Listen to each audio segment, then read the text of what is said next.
A great vocabulary is an essential tool just along with grammar and punctuation to make a speaker a really strong speaker because you can communicate your ideas a lot better in any language. In this case, we're going to be talking about English. My name is Sergio Mesa, and in today's video, I'm going to teach you 10 tips to improve your vocabulary in English. Stay tuned.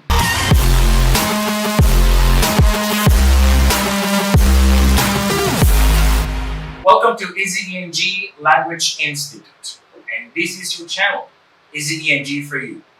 In today's video, we're going to learn 10 tips to improve your vocabulary in English.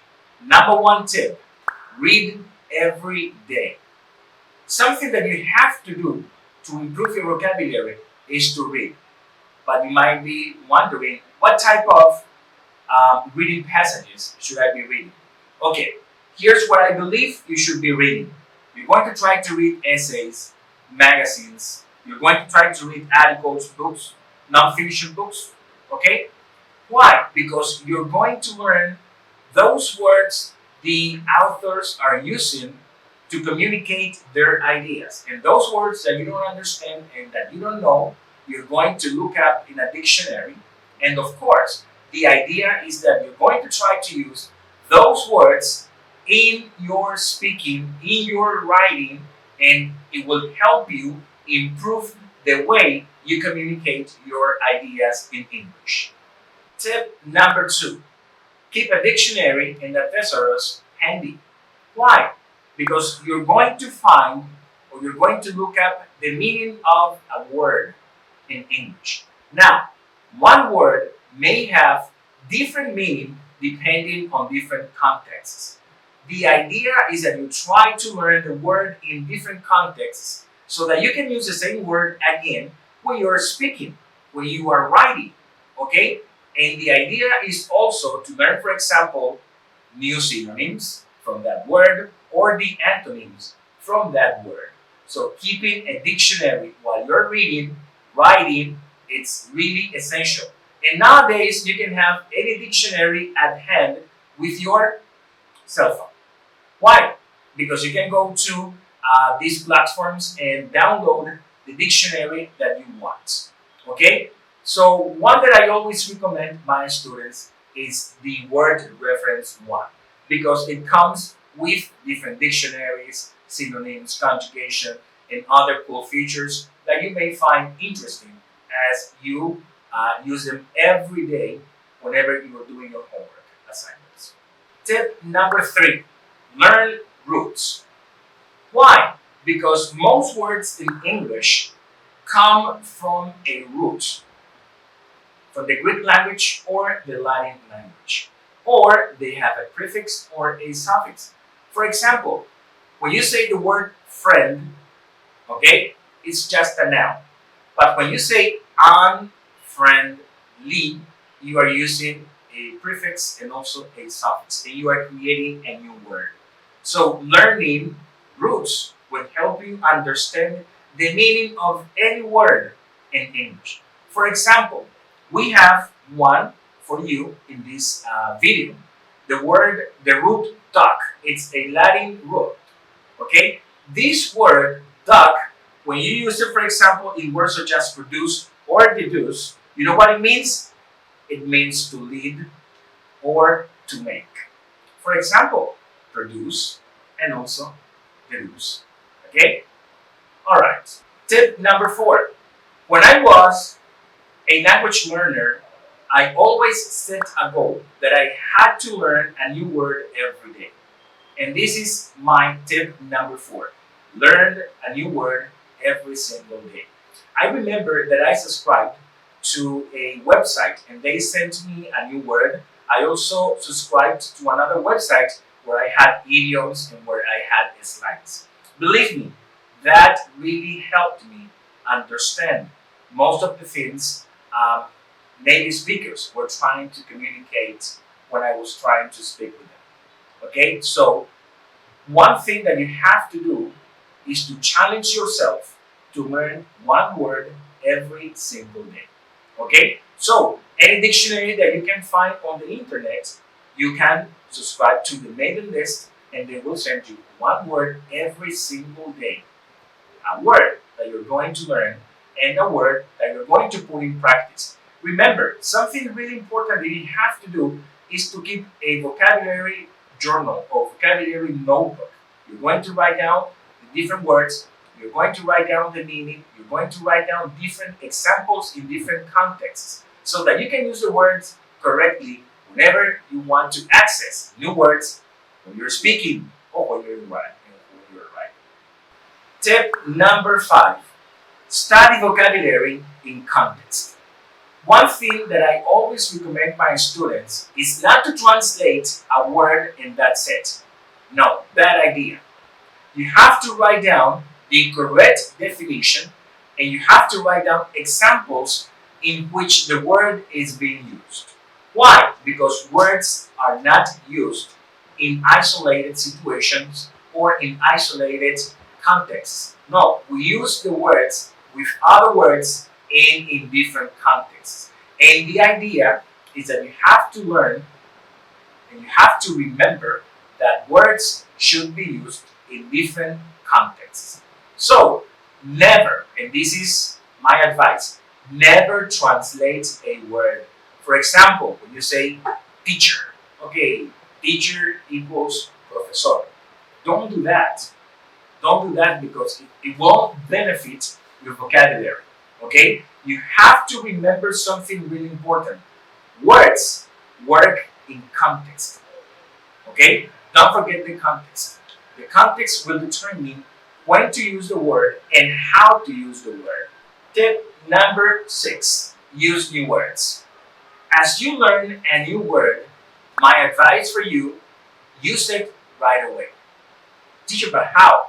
Don't you speak English every day? Well, use it. Don't you write to your friends every day in English or in your native language? Of course. So if you communicate every day in writing or in spoken language, guess what? Those new words you should use every time that you have the chance to use those new words. Okay? So every day try to slip a new word into a conversation. That is a great idea. Okay? So don't forget. It might be a journal, an assignment, an email to a friend. The idea is that you're going to challenge yourself to use the word regardless of the situation. Tip number 7. It goes along with the number 1 tip that I gave you in this video. To read every single day. If you're going to read, it is essential that you look up the words that you don't know. Alright? Because those new words will help you express your idea better in the future. Okay? So whenever you're writing, you're going to have a dictionary and you're going to have also a notebook that you're going to use to register all the new words that you're learning. And remember, not only the definition, because you don't do anything just with a definition or, for example, with a translation from English to your native language. No. Remember, you're going to need examples, okay? Because in the examples, you're going to see the different contexts in which the word may be used. When I was studying English a long time ago, about 20-something years ago, something that I did, I kept 2 different notebooks, one from my classes and the other one for vocabulary. I kept a journal for my personal vocabulary. And I remember many of my classmates asking me to lend them my notebook, my vocabulary notebook. Okay, so my tip number 8 is to keep a personal dictionary. That is going to be like a notebook for you. Okay, I remember that about 10 years ago, I had the chance to look at this notebook again. My mother, for some reason, kept it in my room. And it was really cool to see my handwriting again from like many years back. And it was really nice to remember that I was committed to learn vocabulary. Okay, and many of the words that I saw on the notebook, I recalled and I said, wow, it's been a long time since I last used this word in English. So keeping a journal, keeping a notebook just for your vocabulary is going to help you remember those words that you don't use very much. Okay? Because one thing that happens with us is that right here you're going to have a limited number of words that you're going to use in your everyday English. But in the back, you're going to have more words that you don't use more often. The idea is to keep a balance. Okay, you have to keep a balance when you're going to use words, not every day, but words you're going to use every now and then to make your English sound a lot better in English. Okay, and my tip number 9 is to do word puzzles or word games. There are a bunch of new apps that you can find either on the Play Store or the App Store, okay, and you can download them for free. Anagrams, it's the best idea. I remember that I bought a Scrabble, it's a board game. I also bought a Bananagrams, okay, the Spanish version and also the English version. Why? Because guess what? The idea is to challenge your vocabulary. And it's really cool to, for example, imagine, okay, I need to create a word that has 4 letters or 5 letters, or I only have these 3 letters. What can I write with these 3 letters? Okay, so it's really nice to see how playing with your friends is going to challenge to prove that your vocabulary is expanding in you. Okay, so doing word puzzles and word games will help you improve your vocabulary and also put it in practice. So don't forget this one. And my number 10 tip is to engage in conversations. Most students are afraid of speaking in English. They are afraid of using the language. And something that you need to understand is that the more you practice your speaking, okay, the least you will be afraid of communicating your ideas. Okay? So whenever you have the chance to talk to friends, to classmates, even to people who visit your country, but they speak English, now you know what you have to do, correct? You need to speak English. That's the best thing that you can do. And whenever you have the chance to access a new word, to communicate your ideas, to get your message across, guess what?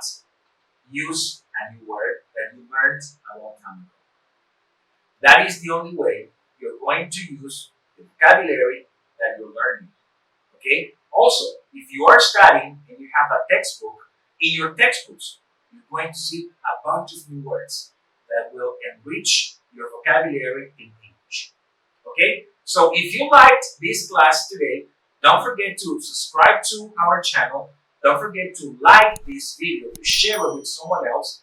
And also, don't forget to follow in our different social networking sites, either on Facebook or on Instagram. Thank you very much for watching the program today. My name is Sergio Mesa from Easy ENG Language Institute. And this was Easy ENG for you, Easy English for you. Until the next time, see you around. Bye-bye.